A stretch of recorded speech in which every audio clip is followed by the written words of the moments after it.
Jenna's car broke down in the middle of nowhere, and she found herself wandering the deserted streets of an eerie city. The buildings towered above her, their windows black and lifeless. There was an unsettling silence that clung to the air. As Jenna ventured deeper into the city, she began to hear faint, ghostly whispers. The voices seemed to come from nowhere and everywhere all at once, echoing in her mind.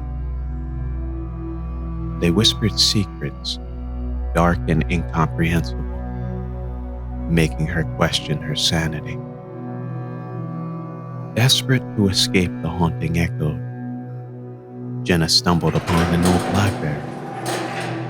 Inside, she discovered ancient tombs filled with the histories of the city's previous inhabitants. It told of a curse that had befallen the city, trapping souls for an eternity. The whispers grew louder, the words now clear and menacing. Jenna knew she had to leave the library, but the moment she stepped outside, the city had shifted. The buildings had morphed into grotesque faces, their windows eyes that watched her every move. Terror gripped Jenna as she realized the city itself was alive and malevolent. She ran through the nightmarish streets, chased by the haunting echoes in the monstrous building. The city's mysteries were inescapable, and she was condemned to wander its cursed streets forever.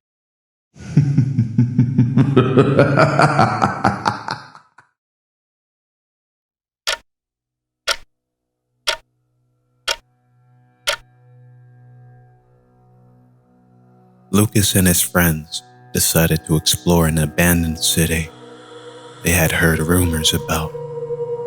As they entered the city limits, they felt an oppressive presence weighing down on them. It was as if the city itself was alive and breathing, inhaling their fear. They wandered through empty streets, their footsteps echoing eerily. The buildings were covered in strange symbols and graffiti that seemed to shift when they blinked. They soon realized that their friend, Sarah, was missing. Panic set in as they searched for her, calling her name in vain.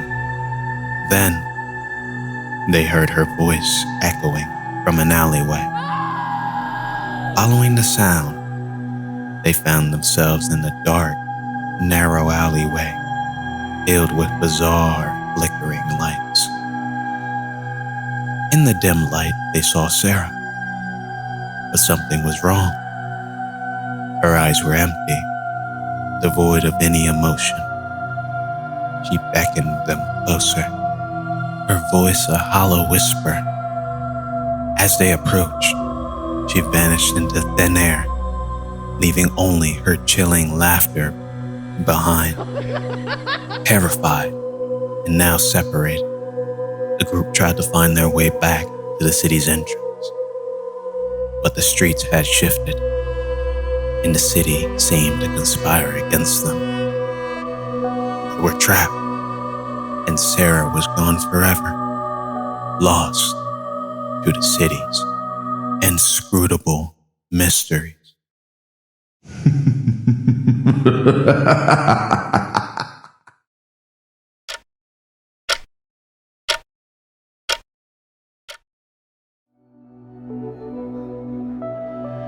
Mark woke up in a strange city with no memory of how he'd gotten there.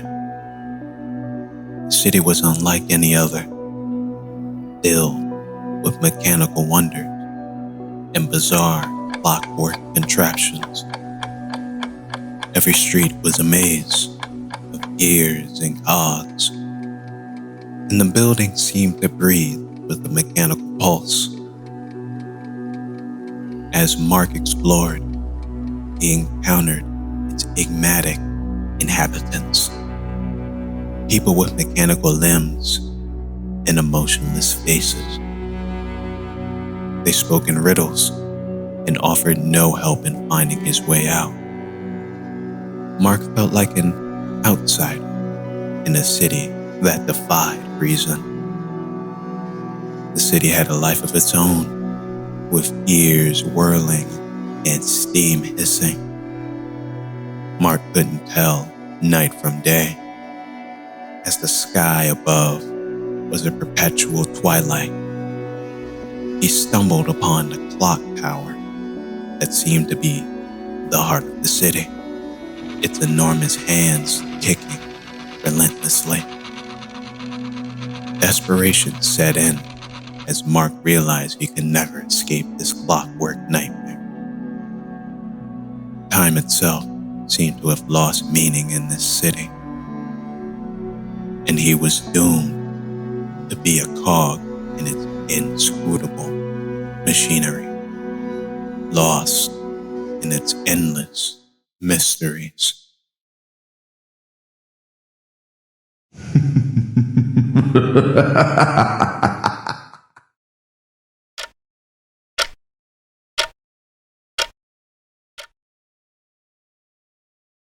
It was a dark and stormy night when Sarah found herself wandering the streets of an unfamiliar city.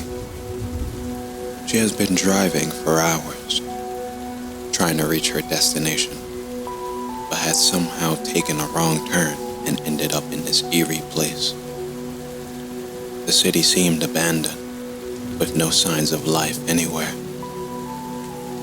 Sarah's car had run out of gas, and she had no choice but to venture further into the city in search of help.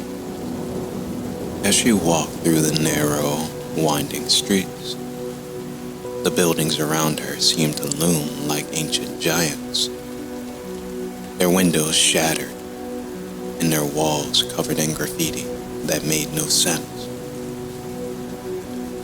The rain poured down relentlessly, soaking her to the bone. Sarah finally spotted a flickering neon sign in the distance, leading her to a rundown diner. Desperate for shelter and a warm meal, she pushed open the creaking door. Inside, the diner was empty, save for a single customer sitting at the counter. He turned to look at Sarah with hollow eyes as she took a seat on a stool. The menu was tattered and faded, but Sarah ordered a cup of coffee, hoping to gather her thoughts. As she sipped her coffee, the man at the counter began to speak in a low, raspy voice. He told her stories of the city, stories of people who had come here and never left. He spoke of a curse that had befallen the city, trapping those who entered in a never-ending nightmare. Sarah tried to dismiss his tales as the ramblings of a madman, but something in his eyes sent shivers down her spine. She felt trapped, as though the walls of the diner were closing in on her. Desperate to escape, she left the diner and continued her journey through the city. The rain had turned into a torrential downpour, and the streets were now flooded. Sarah stumbled upon an old bookstore, its windows fogged up from the rain. Inside, the shelves were lined with ancient books, their titles written in languages she couldn't understand. She reached for a book at random and opened it, revealing pages filled with bizarre symbols and illustrations of grotesque creatures. Suddenly, the bookstore's owner appeared from the shadows. He had a twisted smile on his face as he welcomed Sarah. He claimed to have the answers she sought, but only if she agreed to stay in the city forever. Terrified, Sarah fled the bookstore and ran through the dark, labyrinth streets. She could hear whispers and laughter echoing around her, but there was no one in sight. The city seemed to be alive, mocking her and drawing her deeper into its mysteries. Hours turned into days, and Sarah lost all sense of time. She had become hopelessly lost in the enigmatic city, a prisoner of its malevolent charms. She knew she would never escape, and that her fate was sealed, just like those who had come before her. As the rain continued to pour and the city streets closed in around her, Sarah's screams joined the chorus of lost souls who had fallen victim to the mysteries of the cursed city, never to be seen again.